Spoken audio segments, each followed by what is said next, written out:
Jajaran Polsek Gandus berhasil menangkap HO, mantan residivis preman kampung, yang mengancam korbannya dengan sajam dan senjata api untuk menuruti perintahnya. Menurut Kompol Adi Kumara, Kabak Ops Polresta Palembang mengatakan, pelaku diamankan karena banyaknya laporan masyarakat yang resah atas tindakan pelaku di wilayah Gandus. Pelaku diamankan petugas saat berada di rumahnya. Dari penangkapan diamankan puluhan senjata tajam yang digunakan pelaku untuk mengancam korbannya.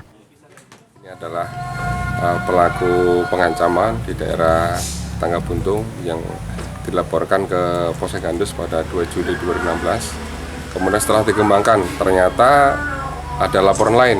Jadi bulan April 2015 dia juga sempat melakukan pengancaman dan menembak dengan senjata api kepada warga dan ada laporan polisinya.